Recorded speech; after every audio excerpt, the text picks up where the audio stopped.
our version starts in the 1800s with a guy named George Gordon, aka Lord Byron. Who's this Lord Byron guy? Well, he was an English poet. He was rich, charming, and I guess actually a total jerk. So Byron's mom was a Scottish heiress, and his dad was kind of a mess. You know, he spent all of the family money. He ran away to hide from like the credit collectors, and then he died at the age of 36, his dad. So George, Lord Byron, he was born with a club foot, which basically means his ankle was twisted in so that he had to walk on like the side of his foot. And it became a condition that he ended up dealing with, well, obviously for his whole life.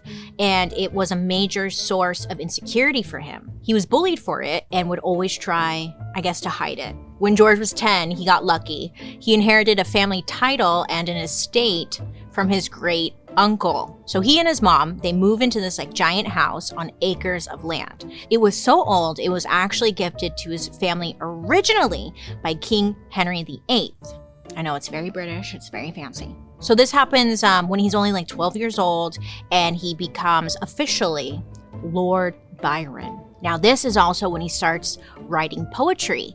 I guess he was inspired by his first love. His first love happened to be his cousin. So I guess like maybe there weren't a lot of options. Yeah. Well, it didn't end up working out between them. And from that point on, Lord Byron jumped from one love affair to the next. And I guess there were a ton. He was a lover. Maybe, I don't know. Lord Byron lost his virginity to his maid. Well, at least it wasn't his cousin, you know? He fell in love with a different cousin, though. And then he had an affair with a future prime minister's wife. And most of that was like while he was still a teenager. Maybe he was packing. I don't know. Something's going on, right? Lord Byron eventually goes to Trinity College in Dublin, and while he was there, he got a pet bear. Good for him. Apparently this was like a way of rebelling against the rule that said students couldn't keep dogs in their dorms, and he was like, there's no rule that says I can't have a bear. But finally, Lord Byron graduates and then he gets married, and like his Playboy days are over, you would think.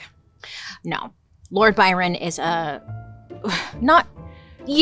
think it's fair to say he's pretty terrible. He's pretty terrible, he's a bad husband, and he continues to have affairs left and right. Not only was he super abusive to his wife, but he also like cheated on her, you know, with his half sister. He really likes to keep it in the family, it sounds like.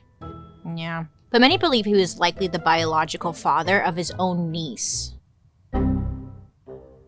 Wait, biological father of his own niece. Oh, ew. I guess the apple doesn't fall far from the tree, because before Byron's dad died, Daddy, had an incestuous relationship with his own sister. Yeah, okay, that's a lot to take in, but all right. Another thing Lord Byron was known for, look, reveal, his wiener. Apparently it was massive. It's like, bratwurst. First-hand eyewitnesses, people who looked directly at it, said that, quote, he was built like a pony. You know? Wait, no, you don't ride a pony like that. Whatever. I'd ride.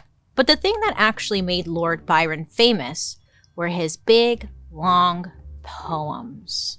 Deep, penetrating, delicious poems.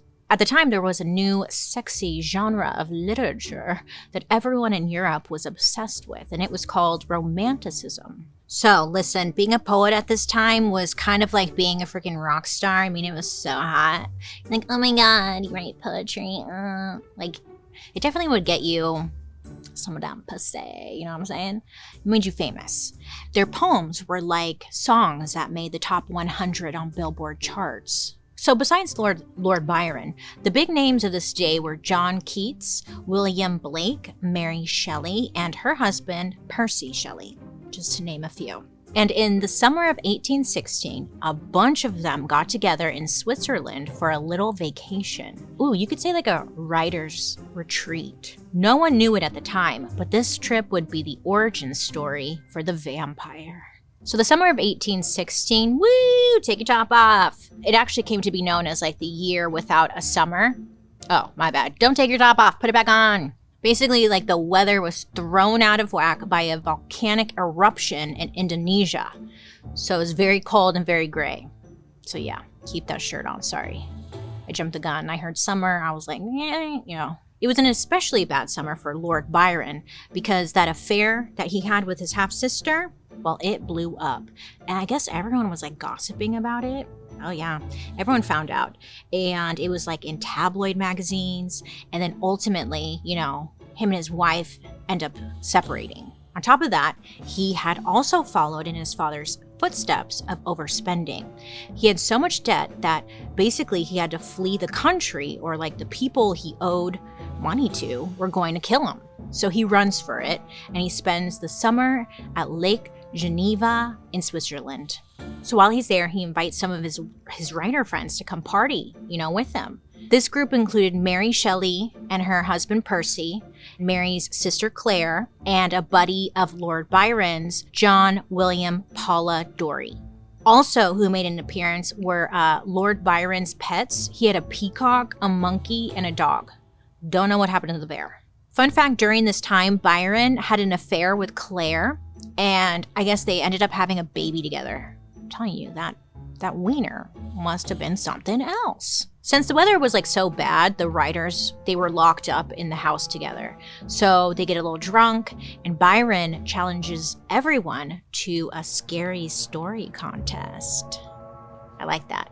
So they would all get together at the end of the day and try to scare the crap out of each other with their stories that they had written drunk, essentially. So during these storytelling sessions, Mary Shelley started coming up with a monster. She created her own little monster. Eventually, she wrote a whole novel about that monster she thought of, and it was called Frankenstein.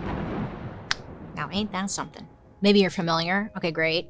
She published it only a couple of years later, and it was a huge success. I mean, obviously, it was hard to top this. Lord Byron tried to compete by telling a vampire story, but it really didn't hit like Frankenstein. So he kind of aborted mission. He stopped working on it. This guy, John Polidori, he was there as well. And he started working on his own monster story. And John, he was technically Lord Byron's doctor. Just a little FYI.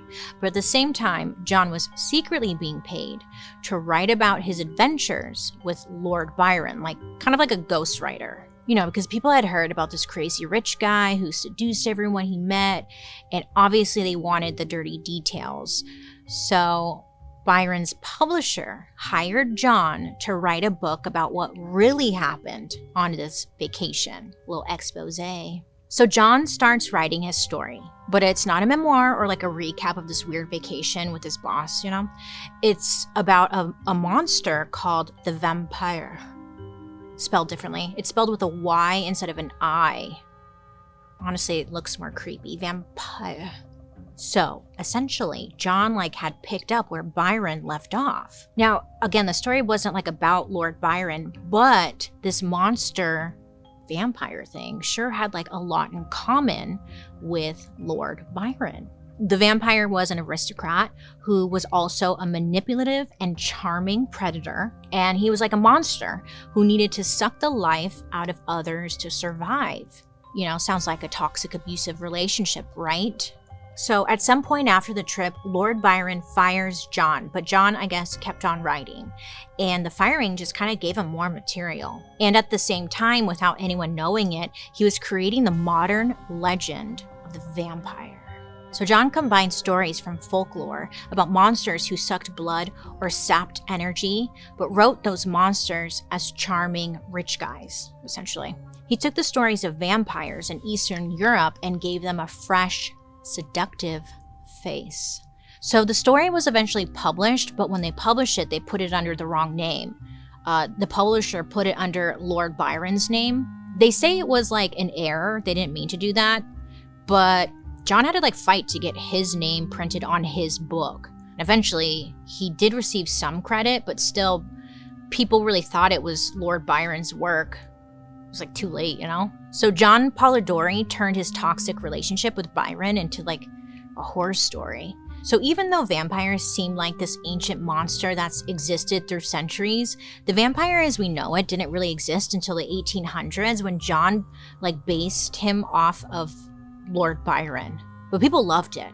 I mean, the stories only grew as writers looked for more real life inspiration to build on. And like something happened that fit perfectly into the vampire mold right here in America.